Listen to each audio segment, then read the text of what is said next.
Well, like I said, the first thing we wanted to talk about was comparing indoor and outdoor. And what I guess I should really be a little more specific in that not all events that you do are indoor. So it's maybe better to refer to them as a proximate, or being close to the audience, close to performers, close to props, lights, rigging. The venue size.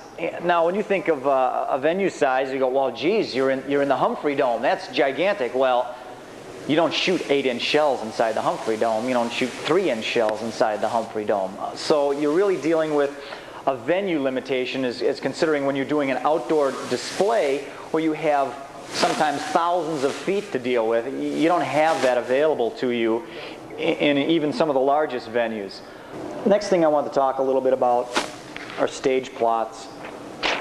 And what good are they? Are they any good? What I think you should use them for, what I don't think you should use them for. The most valuable thing I find them to be used for is to use your permit application and draw it yourself. The plot from the lighting director, the plot from the stage designer, you can use as an outline, but it isn't going to do you much good, in my opinion, to design your show. You can get some ideas from it, but when you show up in that room and they've got $5,000 worth of rental plants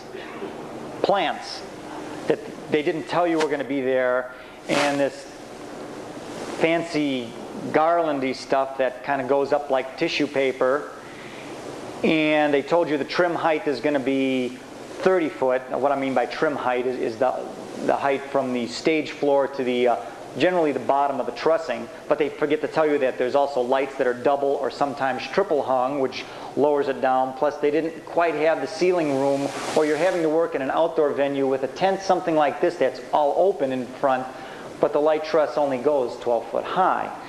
And they forget to tell you about, oh, the podium here and the 1,000 ballerinas that are going to come across the stage.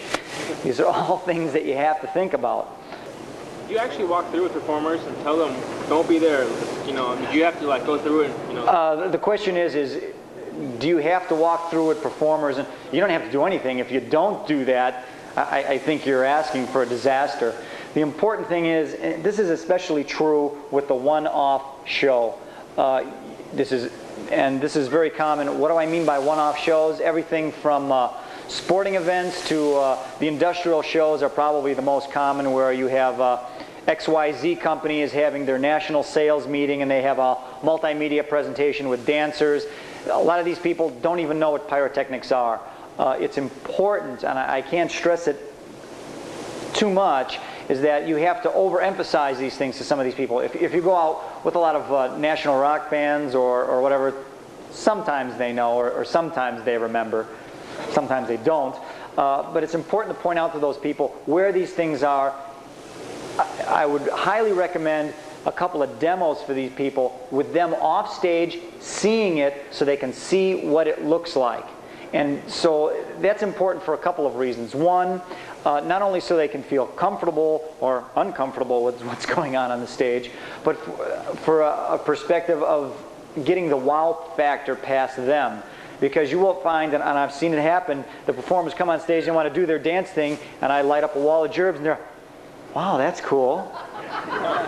Oh, you know, and they just get completely lost and befuddled. So just from a fact of making the show go right, you know, and the director's back there going, so, you know, that's something to keep in mind. The other thing about stage plots is, remember, you're looking at something that's two-dimensional.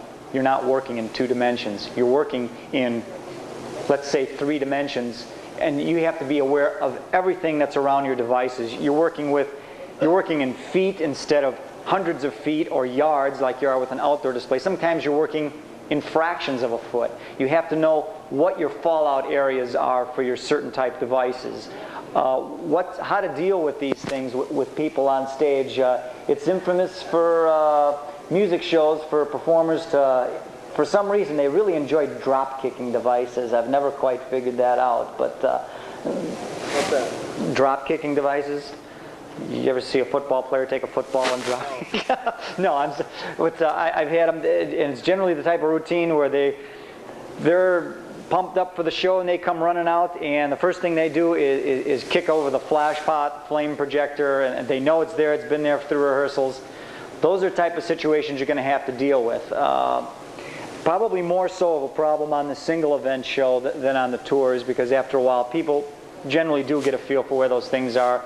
Your placements are generally a little more routine. They fall into a pattern, but it's always important before a show, even on a touring show, remind everybody, this is when this is happening.